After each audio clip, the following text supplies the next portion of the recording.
vote. Oh, you need my vote? Well, I'd like a little something for it. It's not that they have any morals or give a shit. Yeah, they're just trying to get a little bit more, that, yes, thank you, Lori, the pork, right? They're just like, what about my pork? What about my special interests? What about what I want for me? That's what's going on. Don't think that Republicans care about anyone. They don't. They're just advocating for themselves right now and be like, oh, you need my vote? Then you need to do something for me. And Trump and Mike Johnson are going person to person and promising them a bunch of shit for their votes. Because first, we've got to vote on the rule, which the rule is to move this bill to the floor for the final vote. So there will be the vote on the rule, and then there will be the vote on the actual bill on the floor. And if they don't edit it, and it's the same bill that came out of the Senate, it doesn't have to go back to the Senate. The reason it had to go back to the House is because they edited it within an inch of their lives, right? As long as it remains the same bill that came out of the Senate, which has far worse cuts to Medicaid and to the poor and to veterans. I mean, everything is worse. And there's more money for defense contractors and horrible things, right? I mean, it's worse. So as long as it remains in that form, they just have to vote on the rule and pass that, and then there's going to be some more final floor debates, and then they'll have the final vote. And what Trump wants is all of this to be done by end of day tomorrow, so that he can have a giant July 4th, parade or present, party for himself and say, look what I did. I robbed everyone in America so the people that bribed me and helped fund my election could have more. So, yeah, I mean, I don't think anyone should get their hopes up. But the point is during an authoritarian takeover, when the capitalists are stealing from us, the slave laborers, we have to dig our heels in and resist and dissent and highlight the depravity of the Republican Party and of conservatives and say, look what they're willing to do. You put up every single fight you can put up. You present every amendment you can. Lisa Fernandez, who I love on the Rules Committee, was like, hey, here's my amendment. Can we just say that the tax cut should be focused on middle class Americans and lower? And they're like, absolutely not, right? It's to highlight and make people on the record vote all of this stuff down, right? Shame them, have it on the record. You guys don't care about anyone but corporations and billionaires. And that's even if the fight in the end won't go our way, we have to fight. That's what resistance is. It's even if you can't win, you dig your heels in and you do everything you can to stop this from happening, right? Because that's the point. We are on the right side of history, right? History will remember the resistance. That is what matters, right? Getting as many things on the record as possible and showing we gave them every opportunity to turn around, and they would not. So that's what's going on. And I hope this goes longer than July 4th. I think Trump came up with a fake deadline. This is not real. And I think it's just another testament to how spineless Republicans are, that they're sitting here pretending it is real. And they're willing to rob everyone as quickly as possible because their weird, orange, smelly leader-in-chief told them to. Thank you so much for the bow. I appreciate you. So yeah, that's what, and even this live, that's why I'm doing this. That's why I recorded all of these debates, because even if this is deleted, the Wayback Machine will keep it. And people should remember forever. This will forever be on the internet. And everyone should remember who was on the right side of history. That's my history degree speaking. So that's why we're doing this. And that's why it's important to understand who stands up for what's right and fights for what's right, and who folds like a lawn chair.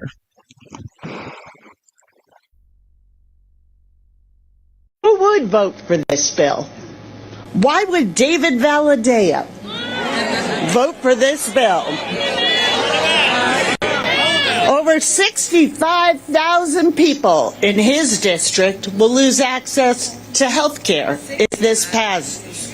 60,000 households will lose access to their food assistance. And over 3,600 energy jobs will be lost. Just in California 22. But why would young Kim in California 40 vote for this bill either?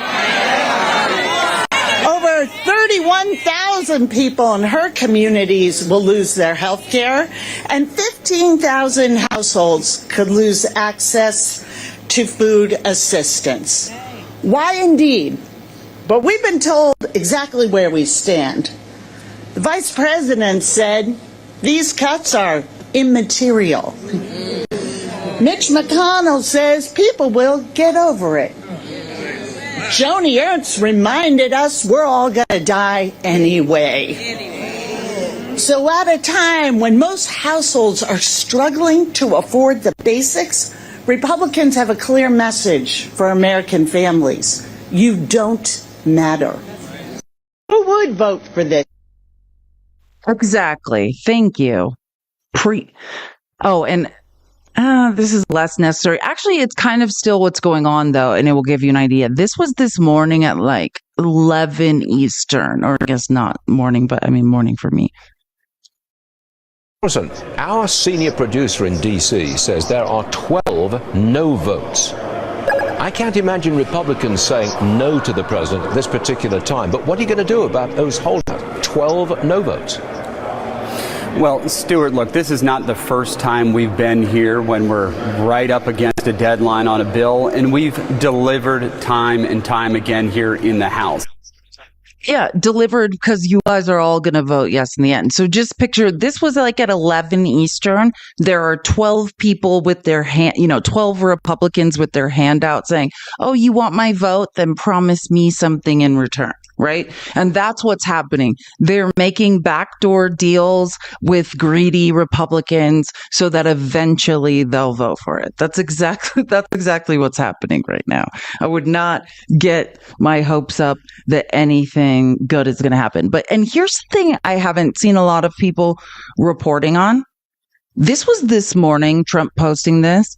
And I like the way that Aaron Rupar covered this. He said, this growth has already begun at levels never seen. Trump posted this knowing, right, 1 hour before the news broke that America actually lost private sector jobs last month, right? So this morning, Trump knew that it was going to come out that actually we've lost thousands and thousands. I think it's like, what is it? Is it 22,000 jobs in the private sector in June? That his 33. Thank you. That sounds more right when I saw 30. Thank you. I don't know what. Joe's 42. Please don't make me explain my brain. Yeah, 33 is the minute I saw it, I was like, that's right. Yeah, we lost private sector jobs, 33,000. And an hour before that report was going to be released, Trump starts making up lies to head it off already. Yeah, just know. Here's a good example of that. He lives in an alternate universe, U.S. private sector, which is, where the majority of people work, shed 33,000 jobs, first decline in 2 years. In 2 years. The tail end of the pandemic, right? Before that was the pandemic. The first time in 2 years we shed private sector jobs. Donald Trump is terrible at managing the economy.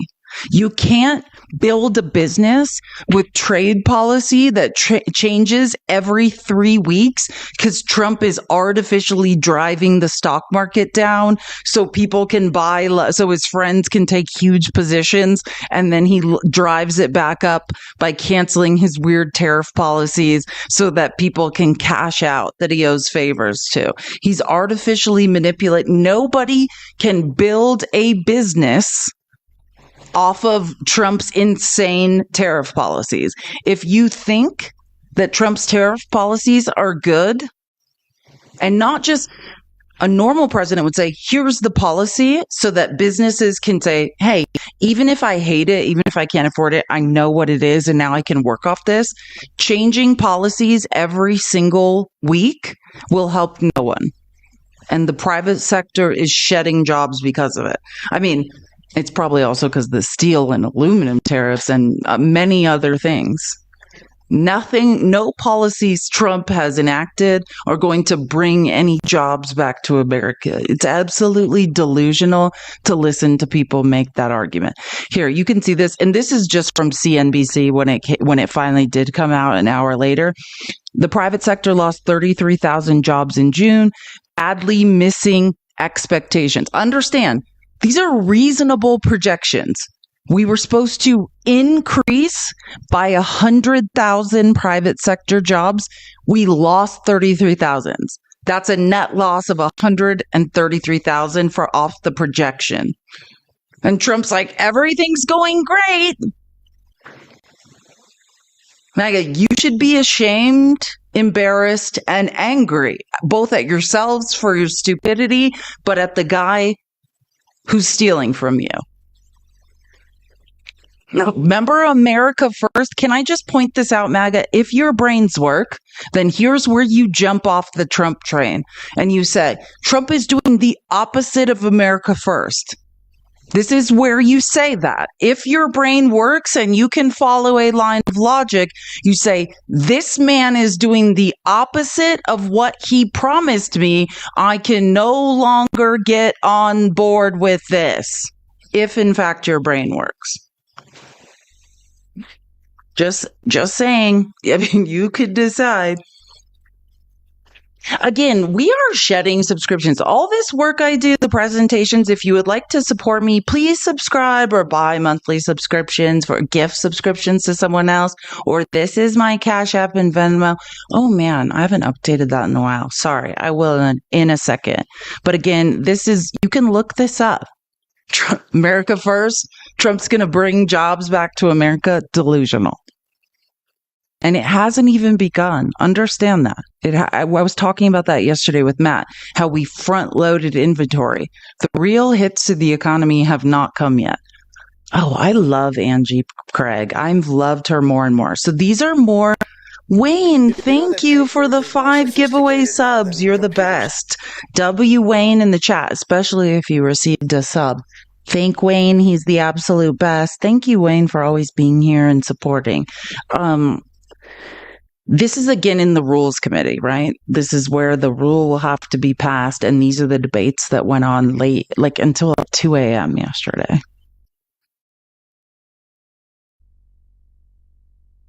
It also cuts hundreds of billions of dollars from SNAP, our most effective anti-hunger program, by taking $6 a day out of the pockets of vulnerable seniors, veterans, children, and people with disabilities, and putting that money back into the pockets of billionaires. Taking food away from the people who need it forces seniors to choose between having a meal and paying for medicine. And let me just say this, because we were in committee for over 20 hours, and over I heard my Republican colleagues talking about that this activity would not cut access to veterans' nutrition benefits. This is exactly what the Senate version does, and many of you don't even know what this version says. We had 1 hour to come into this room. Many veterans, as we know, suffer from behavioral or physical health issues connected to their service. 1 in 3 working age veterans with disabilities aren't sure where their next meal will come from. 1 in 4 working age veterans who can't find work are food insecure. Our veterans can't pay for meals with Support the Troops bumper stickers, and they can't eat thoughts and prayers. It also cuts hundreds of billions of dollars from SNAP, our most effective anti-hunger program, by taking $6 a day out of the pocket. Sorry, sometimes that happens where I can't turn a clip off. Someone asked who she is. And this is another person I didn't know a lot about before these debates started. Her name's Representative Angie Craig. I believe she's from Minnesota. Eagan, her office is in Eagan, Minnesota. What does the name?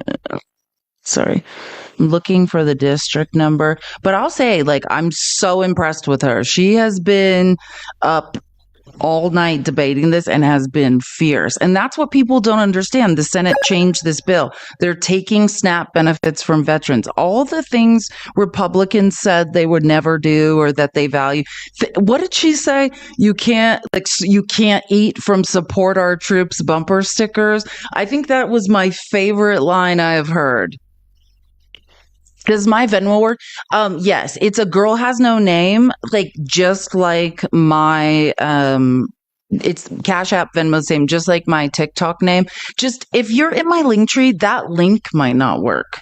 But just my Venmo name, like on Venmo, is a girl has no name. Yeah, it does work. It just sometimes the link in my link tree won't link directly to it, but it's spelled just like my account name. Same on Cash App and Venmo. But yeah, Andrew Craig has been fabulous in pointing out, hey, the Senate changed this bill. They gave no one any time to read it. And now even veterans are going to lose their SNAP benefits. Oh, and here we go with the whalers. Remember when I was talking about I was angry because Senator Lisa Murkowski from Alaska, she didn't even say, she tried to negotiate a backdoor deal so her state wouldn't lose their SNAP. And then she didn't even get that and voted yes on the bill anyways. Well, she did get a tax break for people who want to unalive whales. And Joe DeGuse called her out on it. It was in the Rules Committee. And it was brilliant. And if you're wondering who Jason Smith is, he is a representative from Missouri. He's the chair of the Ways and Means Committee, I think. Yes. Okay. Sorry. Just making sure I don't get anything wrong. I think you're missing one. Which one is that? Whalers. What's that? A new tax break for whalers, right? Am I? Are you talking about allowing someone who uses a harpoon to deduct the cost of that harpoon? Correct. That's included. It's a business expense. It's a new tax break. It's right? a business expense that was capped at $10,000, and now they can deduct it. Up to $50,000, right? Yes. Yes. To unalive endangered species. Why was that added? I think we all know. You'd right? have to talk to the senators. I'd have to talk to the senators. Yeah. I don't know. It was kind of convenient, Chairman Smith, that was the one addition that you omitted from that list you provided. But I think I would probably more that I. Well, that may be the case. You want to kill giant, majestic creatures like whales? Now you can deduct the cost of the unaliving weapon, of the murder weapon. Great news. And that's all Lisa Murkowski could get. Alaskans are losing all their Medicaid and all their SNAP, and she bent over for Trump for a tax break on harpoons. Great job, Lisa. What a great job. And this is one of the... Listen to Jim McGovern. You could hear it in his voice how much he detests this woman. This is only 9 seconds and you have to listen closely, but Jim McGovern kind of breaks in and is like, ew, he's basically like, is that all it took? She's a cheap date. Because that's the point. Lisa Murkowski is out there pretending like she got something for Alaskans. They get to expense the murder weapons for whales. That's not going to save anyone's health care or SNAP benefits, Lisa. Having a colloquy, Chairman Smith. Is that all it took? I'm not sure. Wait, she's a cheap date. If that's so. What it took, yeah. Mr. Chairman. Yeah, and that's a fair. Lisa, you got nothing. That was Jim McGovern. Yeah, is that all? I mean, she's pretending I'll defend Alaskans and I don't feel bad about it. Yeah, but you're the worst negotiator in history. You got nothing. You did nothing. You were not effective at all. You gave it up for free. Oh, I'm sorry, for harpoons to be tax. Just for, and I want you to understand what tax breaks are, because it's fascinating how MAGA cheers them on, but I think that's a result of them not being able to do math. All these ridiculous tax breaks, that's less revenue we're bringing in, which widens the deficit and the debt. But you guys are fiscal conservatives that want to pay down the debt. You understand every tax break is the opposite of fiscal conservatism. Every single one. You're doing the opposite of what you claim to care about. But don't worry, you can expense harpoons now in Alaska. What could ever go wrong? Yeah, she clearly who said that? That's funny. You ever joke? She clearly did read The Art of the Deal. Yeah. Worst negotiation skills of all time. Got nothing, accomplished nothing, embarrassed yourself, and Alaskans on the national stage continues crying like she doesn't know why everyone is disgusted by her. But don't worry, people who need a really expensive harpoon. I can't do it. Oh, I always give that when we do these things, I always talk about Joe Neguse. If you don't know who Joe Neguse is, you can hear in my voice how much I love Jim McGovern. He's the ranking member of the Rules Committee. When Jim McGovern finally retires, the heir apparent and the person that will be doing what Jim McGovern does, his name is Joe Neguse. He is, I know, I'm in Colorado right now and I might get it wrong. What is he, the 4th district of Colorado? He's somewhere right next to Lauren Boebert. He is absolutely brilliant. He's a constitutional lawyer. He has total recall. Joe Neguse, when he goes after someone in the Rules Committee, they literally just give up because they don't want to be embarrassed. I'm not from I live in Arizona. I'm in Colorado for 2 weeks right now because I needed to get out of Arizona. It's too hot. I was having some mental health issues, so I decided to come somewhere where I could be outside all day long in the sun and not die. But this is just an example. Joe Neguse is absolutely fabulous. I would say remember that name because you're going to hear from him more and more. And he just makes people look utterly foolish whenever he goes up against them. Again, he's probably the second most powerful person on the Rules Committee. And even when Jim McGovern decides to retire, we are in good hands. Oh, before this plays, thank you, MBH Oliver. Thank you Oliver the cat. I love that. Thank you for extending your subscription. And actually, I'm going to read these really quick because I just finally refreshed my email. Normally I have 5 monitors when I do these lives. I only have 3, so that sounds crazy. But if you knew how many things I have going on, you'd understand. D, thank you for the $50 on Venmo. You're such a light in my I'm going to cry. We can't cry over this. I have to wait. There's going to be more things to cry over. You are such a light in my life. Thank you for using your voice and educating me along with others about important topics. Thank you so much. And you don't know what that means to me, but I'm literally about to start crying, so I'm going to just bury it deep down. Lisa, thank you for the $10 on Cash App for teaching and showing facts. I know. I think my teaching skills are best put to use here and my research skills. And that's what I want. It's we might not be able to stop this, but forever all of this corruption will be on record. So, this clip is Joe Neguse going after Jody Arrington. What happens in the Rules Committee are people come and try to add these ridiculous amendments or defend bullshit. Republicans show up to try to slip in some corruption, and then people like Joe Neguse will question them about it. And Joe Neguse literally just gets Jody Arrington to admit, yeah, this bill is fiscally irresponsible. At the end of it, he's just yeah, I give up. You're right. No, I'm talking about in the bill. Yeah. There's no pork in this bill that we can take. It's a pork-free bill in your view. That's it. This is just. If you'll ask me specifics. What about the Garden of Heroes? $40 million for President Trump's Garden of Heroes. Can't we? Why not just say, you know what? We've got a huge deficit, and. I'm sorry, if no one knows, and I do find it ironic that whenever Trump wants to waste money on something, MAGA's behind him or bending over for him or giving him a Andrew Jackson saying, yeah, waste more money. Trump has spent $200 billion more in his first 100 days than Joe Biden did the year prior. And it's gotten worse since that point. We're on, I think it's day 164, and he's on a faster rate to spend even more.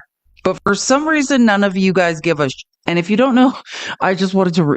President Trump's budget bill includes $40 million for statues at the new National Garden of Heroes. That's just something Trump made up, where he wants a bunch of very expensive statues to be grouped together somewhere that will cost $40 million.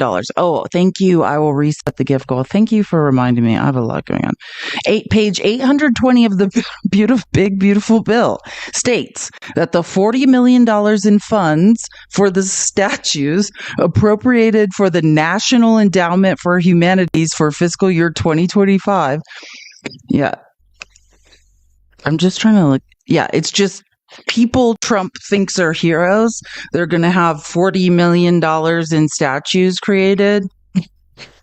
And the Republicans are trying to defend this, but I honestly think they have no idea what's in this bill too. Like, I don't think they even know about these things, but I just want everyone to understand what the Garden of Heroes or whatever it is.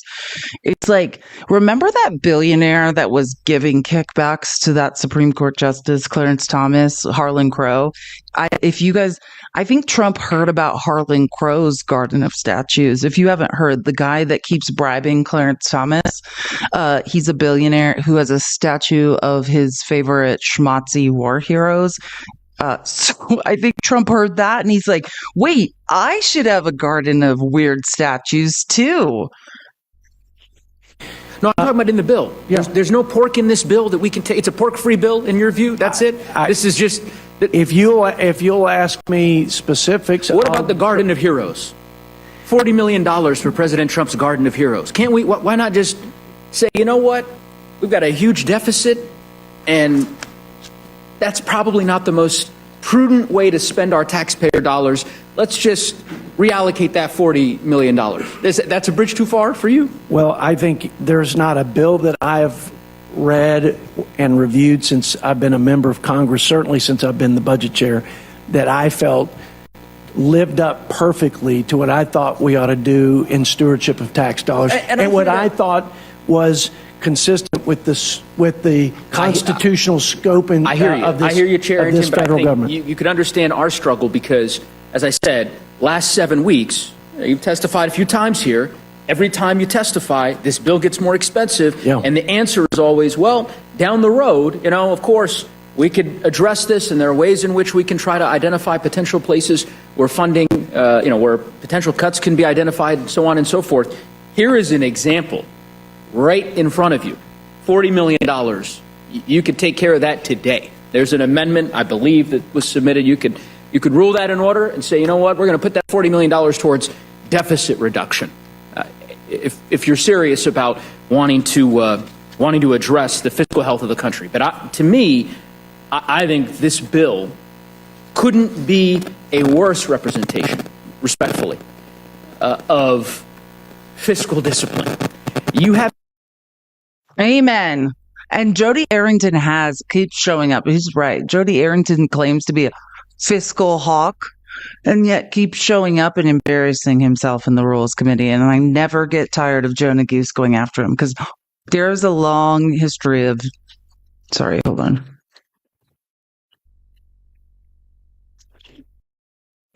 Sorry. Okay, and we haven't heard from Jamie Raskin. I have some later... Finally today, he was on the House floor. Oh my God. Actually, he might have had the best clip on the House floor, but I put this in earlier before he was on the House floor because I was like, I haven't heard from Jamie Raskin, and I love him. If you don't know, Jamie Raskin is literally probably the foremost constitutional scholar in the country, and if we ever get another Supreme Court pick, the Democrats, he might sit on the Supreme Court. He's absolutely brilliant. My question to start for you, and you heard Congressman McGovern there, are you confident that Democrats can convince Americans that the impacts of this bill are Republicans' fault? That is a messaging challenge. Well, look, it's a total party line vote. I accept that they can't even hang on to all the Republicans. A messaging challenge because Republicans can't read, maybe. So you've got Senator Tom Tillis from North Carolina, who's essentially surrendering his political career because he can't go along with throwing hundreds of thousands of people in his state off of their health care plan. I mean, you've got Lisa Murkowski, who basically said the only way I'll vote for it is if you cut Alaska out and they deal her a special exemption from the effects of the bill. So it is a horrific bill that is targeted at taking health care away from 16 or 17 million Americans, 14 million in Medicaid and millions more in the Affordable Care Act and in Medicare in different ways. And millions of people will be thrown off of the SNAP program and nutrition. So there's nothing to recommend this bill. I can't understand why anybody would vote for it. Thank you. I just saw, thank you, Lainey Readers. And Lainey, love you. You're absolutely amazing. You're absolutely brilliant. A pleasure as always. Thank you for being here and for rating. Lush and I Hate It, my favorite TikTok name. Thank you for the giveaway sub as well. You are amazing. Oh, yeah. I'm trying to remember. Oh, yeah. I love Scanlon. I don't remember. Where is Mary Scanlon from? I don't remember what state. I love Representative Scanlon. She's always debating in the Rules Committee. And here's another point she made yesterday in the Rules Committee. This is the largest spending bill in history. It costs more than the CARES Act, the American Rescue Plan, the Infrastructure Bill, and the CHIPS Act combined, and it's not paid for. Republicans are going to make the country borrow another $4 trillion, not for clean energy, not to promote health care, not to promote housing, but to pay for tax cuts. It doesn't sit well with my constituents. It shouldn't sit well with yours either. If this bill is passed and it's sent to President Trump, then our Republican colleagues will be responsible for the most expensive and wasteful bill in our nation's history. The biggest transfer of wealth, the biggest loss of health coverage that our country has ever experienced. And I think it's a tremendous failure of leadership that despite all the opposition to the bill, despite its cost, despite the major fiscal implications, that the country's being sent off a cliff. And watching this bill advance is like watching a train wreck in slow motion. It doubles down on policies we all know will leave our country worse off. It's a roadmap to a sicker, hungrier, and more unequal America. Hospitals will close, people won't get the care they need, our kids won't get the food they need, and the rich will get richer, no matter the cost to everyone else. This is a mortgage of our future. It's putting us deeper in debt. It's a legislative failure. It's a moral failure, and it should not become law. You will be shocked to know I have some questions. Be shocked to know I have some questions. Like the dark sarcasm of the Democrats, there's no other option, but I love to see people like adopt my dark sense of humor. Cause like when you get into super dark, traumatic times, like the only way you survive this, how I survived my childhood with the darkest humor. Like people always like, God, your humor is sick. It's like, yeah, well, you try to make yourself laugh in the most disturbing times. So again, this is Angie Craig, representative from Minnesota, during the whole, like, we're all standing outside on the Capitol Hill steps, every Democrat standing out here type press conference this morning, speaking again. Which again, I love Angie Craig. There's just so many reps, it's hard to know them all, but Angie Craig has definitely emerged as someone I love. The Senate's version of this bill, which House Republicans are now all too eager to pass, goes a step further by targeting our nation's veterans, our nation's former foster youth, and people experiencing homeless in this nation as well. Veterans like Yolanda Gordon of South Carolina. Yolanda served our nation proudly in the Army. When she transitioned back to civilian life, there was no daycare in Yolanda's rural house home care community. Nothing that was equipped to meet her child's special needs so that she could only work part-time while caring for that child. SNAP helped Yolanda keep her child safe, healthy, and fed. Yolanda served our nation selflessly and then she returned to serve the needs of her child. And now Republicans in the Senate version take away all of the hard-fought negotiated exclusions for our nation's veterans to have those work requirements. Now they want to take the dignity and respect away from Yolanda and veterans like her across this country. The Senate. Thank you. And actually, that reminds me, I should have played. I didn't want to go too much into Senate clips, like when there were so many clips on the House floor, but it kind of, listening to her and her focus on veterans reminded me that I should play. Because one thing, I don't know if anyone caught it when you heard her say it. I'm going to reset the gift code now because I had it open. I know we're one away. I'm just going to reset it. Okay. Let me find this clip because I always say we have to replace John McCain. John McCain has hard shoes to fill in Arizona because we all love him. Thank you so much for the gift. So we replaced him with an astronaut. I mean, how do you replace a war hero? You got to find an astronaut who's also a war hero. And I just remembered he spoke beautifully. Thank you so much for the gift. He spoke beautifully in this clip. And I remember when I played, it occurred to me who he's talking about because I remember Ruben Gallego, who's our junior senator in Arizona, also a war hero, and Mark Kelly, Captain Mark Kelly, who's an Air Force pilot and astronaut, and his twin is also an astronaut. Get you a senator that's been to space. That's the only person you can replace John McCain is with. We're like, he has to have been to outer space. That's the standards in Arizona for war heroes after John McCain. We must get someone who's who's crossed over Earth's gravity. But I remembered when I heard this clip, I was like, oh my God, yeah. When you heard Angie Craig say, we're going after foster care youth, I remember that Ruben Gallego and Mark Kelly held this town hall in Arizona where a woman started speaking because she had adopted people children from foster care who had all these mental health and health issues, and her name was Kiana Brown, and God, it was like, it moved me to tears. I didn't have time to find the actual clip of her saying this at the town hall, but I love that Mark Kelly remembers and continues telling her story. And I know Arizona doesn't have a statewide election coming up, but is this something that they're going to hold on to over the next 3 years? Well, if they lose their health insurance, and I think you're right about those numbers, 320,000 people like, Kiana Brown, a woman I met who has 2 kids or 2 or 3 kids she adopted through foster care. One of them has significant health care needs because they came from foster care. Her kids get Medicaid.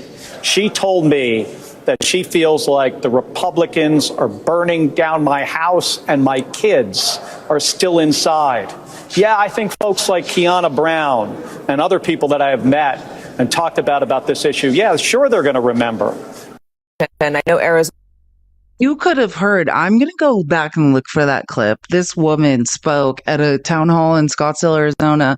And I mean, people were crying while she was speaking. Like, you're burning down my house and my kids are still inside. I can't. I think that is so apropos in this moment, but I forgot about that until I heard Angie Craig say that. It's like everything Republicans claim they care about. We're pro-life. You are. Oh, we want to save kids' lives. No, you want to force women to give birth, and then you want to leave them all behind. You're forcing people with no way to take care of children to give birth. They end up in a terribly backlogged foster system. At least they had Medicaid. Oh, wait, you're kicking them off of that. There was no leg to stand on. Oh, thank you so much, Robin. Cool. I've actually never seen that gift. My ADHD thanks you. You have no leg to stand on. Everything you claim to care about, if you could read or do math, you understand. You are now doing the opposite in this bill. So the only thing to do is to either leave the Republican Party or just embrace being a giant hypocrite who has no idea what they're talking about. Those are your choices. Oh, we're getting to Maxwell Frost. I'm so excited. Sorry, this is how my brain works. This is the presentation. Wait, is that Angie? Okay, yeah. Oh, we're getting into like even better. Like this. So this is later today. Jim McGovern, who's the ranking member of the Rules Committee, and that job, it's not just running people over in the Rules Committee. You also like control the debates for bills on the House floor. That's why he's always speaking and reserving time or granting time, because he's the ranking member of the Rules Committee. And you'll see Gross, Skeletor, or Virginia Fox doing the same thing. But this is one of his first, and like at noon, Jim McGovern, you could tell he's just like, I've had it with this. Choose to side with the American people and deliver on the mandate that they gave us back in November. I urge my colleagues to put America first, support the rule, and pass the one big, beautiful bill. And I yield back. Gentleman yields back. Gentleman from Massachusetts. Mr. Speaker, cult much? That gentleman's poster says it all. It's not about American families. It's about one big party for Trump. It's about swelling up his ego. I now yield 1 minute to the gentlewoman from California. It's cult much? Like Jim McGovern, you could tell what Jim McGovern has to do. He's just like, you'll just see him it's like whatever. He really rarely has a filter, but that it just throughout the day, he'll just start screaming things and just be like, it's like, look, what he's talking about, this man paid, oh wait, you can't, hold on. Sorry, I forget there's like a time delay. So I'm looking at I've got to go back a little bit so you can see what I'm trying to highlight. Hold on. There, someone paid for this sign to be made while they lied about Trump's bill because Trump wants to have a 4th of July celebration around and be like, look, I robbed you all and I'm laughing in your face. Some Republican had this sign made. He's like, cult much? Just like he said, this is to stroke someone's ego. This has nothing to do with helping the American people. Here's AOC, what she was amazing. I also like that she brought up the no tax on tips. This was AOC like around 1 p.m. on the House floor, or just before 1 p.m. President Trump had issued some statements throughout this process saying and urging, insisting that this bill does not cut Medicaid. He's also said some things, he says he doesn't think I'm too much of a smart person. And I'll tell you one thing. It doesn't take a smart person to know if you're being lied to. All right. President Trump, you're either being lied to or you are lying to the American people. Because this bill represents, in the text of this bill, the largest and greatest loss of health care in American history. 17 million Americans will lose their health care on this bill, not undocumented people, not quote unquote the disgusting term illegal, but 17 million Americans will have their health care cut from this bill. On this point, Dee asked, when did this yes, this is today. Like I said, it's just before 1 p.m. That's everything I'm pretty much showing in this live either happened late yesterday or today. Like I'm kind of just showing you guys the debates. And again, just to remind, you heard that creepy guy with the sign, Trump say, approve the rule and pass the bill. Because that's what's going on currently. And let me just refresh my Punchbowl News minute-to-minute updates to see if anything else. Nope, I think we're still in the same place. So again, there's 2 votes. They need to vote to approve the rule, and I'm not going to get deep into that, but the gateway to a House floor vote is the Rules Committee. So first they have to approve the rule to get the vote to the final vote to the floor. And Trump has made up a fake deadline that is not real and doesn't exist of July 4th. So he can use more of our tax dollars and throw a fake party after he robs us all. So let me just read. This is a 1 minute ago update because I don't want anyone to think like, why are we watching this? What's happening? Yeah, all this happened today, and that's why I want to show you. But House Republican, this is the latest update 1 minute ago, which is pretty much the one I gave you, unfortunately, 10 minutes ago. House Republican leaders are trying to corral enough votes to pass the bill, but really to pass the rule. They still haven't gotten the rule through. Like I explained, the rule is where you'll see Republicans holding out for a bribe. right? They're like, I'm holding out because I have principles. No, they're like, they want something. And right now, Mike Johnson and Trump are making promises behind closed doors to Republicans for their votes. House Speaker Mike Johnson has said a final vote passage could take place as early as Wednesday, but it's highly unlikely it will happen today. Several House Republicans have voiced concerns about changes made by the Senate, right? Because the reason we're back in the House is because the Senate changed the bill so much. If the House doesn't want to change the bill back, though, because if they did, then it has to go back to the Senate for their approval, right? It's like a game of ping pong. So what Trump and Mike Johnson ideally want is to bribe the final 12 holdouts and get their votes to pass it in its current form, which is egregiously wrong and will rob us all. It's the largest transfer of wealth in a bill in American history. But yeah, I'm just looking at the previous thing. Yeah, House Republicans stall votes as objections continue. So yeah, that we're still in the same holding pattern we were. And I'll keep updating this. So if anything happens, but just understand, yeah, I'm showing you what is going on and has happened today on the House floor. These are Democrats and Republicans dissenting, and we'll get to it, but very few Republicans. That's why the ones you do see, like a creepy sign guy here, because Mark Alford, sorry, I was like, couldn't even remember his name for a second. Very few Republicans will even get on the House floor to defend it because they're ashamed. And Jim McGovern, which I think it's coming up here pretty soon after we listen to AOC's stuff, like, points it out. He's literally like, hey, if you guys want to give us your time, like we have hundreds of speakers that want to say something and you guys have no one. Because Republicans are literally hiding and won't get on the House floor and defend this bill. I mean, I wouldn't either. It's career suicide. But yeah, like there's Democrats lined up to rail against this, and they're trying to get any Republican to like show their face and say something. Of tax on tips.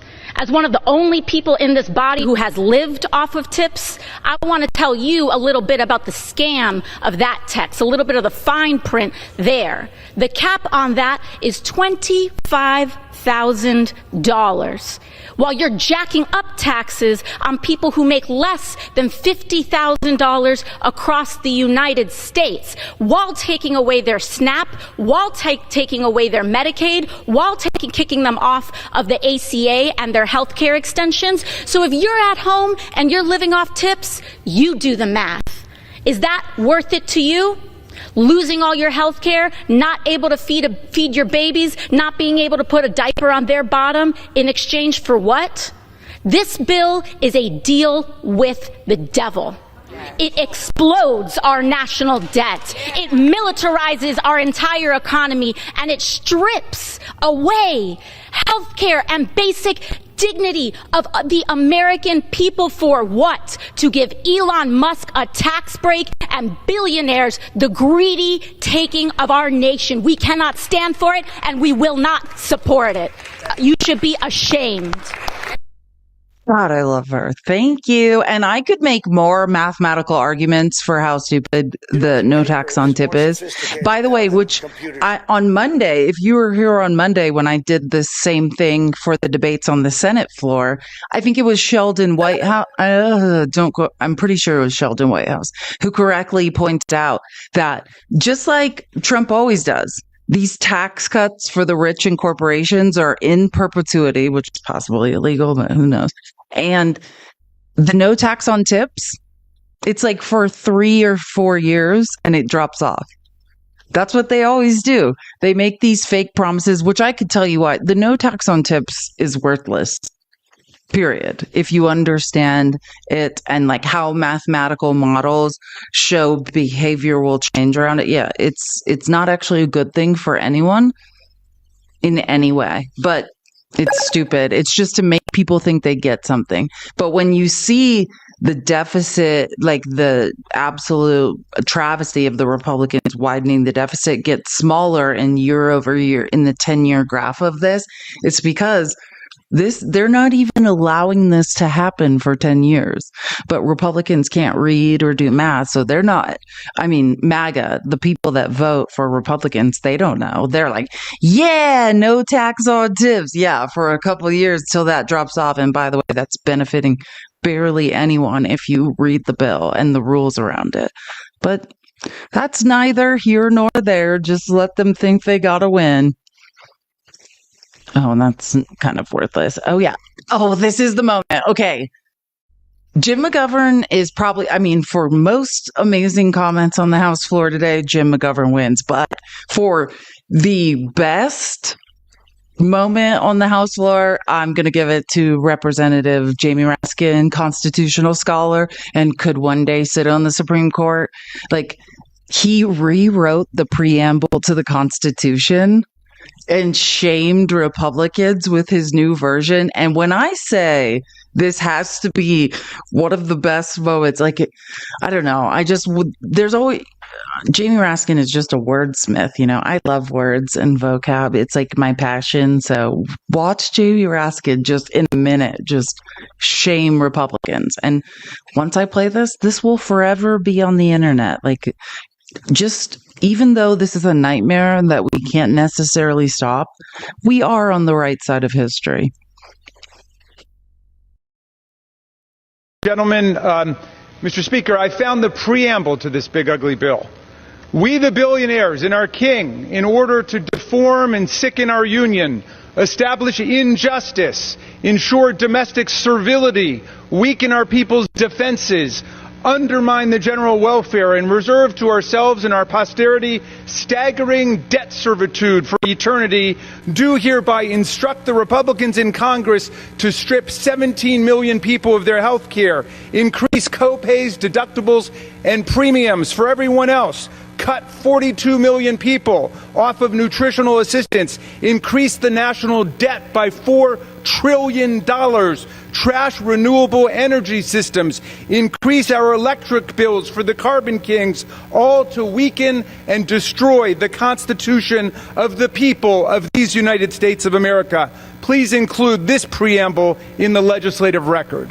I yield back. Gentleman yields back. Gentleman from North Carolina. I mean, thank you, J.B. Raskin, for I mean, that's the reality. And if you don't know what the preamble to the Constitution says, it says the exact opposite of what this bill does, of what Donald Trump has done to this country. Period. That's the truth. And I find it most amazing because, you know, these people claim to be textualists, originalists, who revere the Constitution and any supporting documents written in that time. And you don't need to look any farther than the preamble to the Constitution to know that every conservative and MAGA weirdo who can't read or do math that votes for this has done the exact opposite, period. And I miss Jamie Raskin being the ranking member of Oversight and Accountability, because I mean, it's like poetry, the way he words things. It just never gets better. And then here comes Jim covered again, who I just can't get enough of. Mrs. If I can inquire of the gentlelady, if she doesn't have many speakers, maybe she can lend us some time, because we have a ton. Nice try. Or I said that, like, the Republicans can't, like, pay someone to get up here and defend this bill, and they're just sitting there in silence during the Republican times. And Jim McGovern's like, well, we have a line of hundreds of people. Like, do you want to give us some of your time so we can use it to get these people through faster? Like, and if you want to know why I call Virginia Fox the ghost of Marjorie Taylor Greene's future, like, she's horrible, and this will be Marjorie in like 10 years. Mrs. If I can inquire of the gentlelady, if she doesn't have many speakers, maybe she can lend us some time, because we have a ton. Nice try, Mr. McGovern. in Congress, we can measure how much people really believe in their position by whether they're willing to come and join their leaders on the House floor. Well, I count 4 members on the Republican side, and we've got over 75 over here. But if I wouldn't want to be associated with this bill either. Mr. Speaker. And this is early before Jim McGovern gets real pissed. Like, I think Jim McGovern is just amazing. I can't get enough. And sorry, Steph, I haven't looked at YouTube. Correction, Murkowski is the second worst negotiator. Don't forget about no deal Donnie. She only promised 1 deal, not 90. Oh, but wait, Steph. Today, while Trump tries to distract us all from the fact we're all being robbed by him, he did announce a preliminary trade deal with Vietnam. Just like all the other trade deals he announces that aren't final and are based in nothing real, he did announce another fake deal today with another country that has signed nothing and agreed to. I love Meg's like, we almost have a deal with another country. Or those are the smart ones that know that Trump has 0 trade deals. No one signed a goddamn thing. And he keeps announcing fake deals. He did it today again. He's like, and I think it's the New York Times. I don't want to shame someone that didn't do it, but I get like minute to minute updates from like New York Times, Washington, well, a lot of different things. I'm just looking for it because I opened it and I was just like, oh my God, I hate this. It's like, I think the New York Times headline was like, Trump announces preliminary deal. Yeah, meaning none of it is finished. They're never signed. He just says something's going to happen. And then when we're like, hey, when are they going to sign the deal? He's like, 2 weeks. Just 2 weeks. 2 weeks for everything. And yet he's never done anything. Oh, yeah, we're almost to 400K. Let's tap the screen. The only thing we have control over today. Tap that screen. Filipina Zena, also thank you for the super chat on YouTube. I didn't even read it before I said that. Everyone tap the screen and share the live. Call your representative and tell them to say no to the big stupid bill. Don't give up. Love you, Felice. Yeah, I'm going to start crying. Thank you.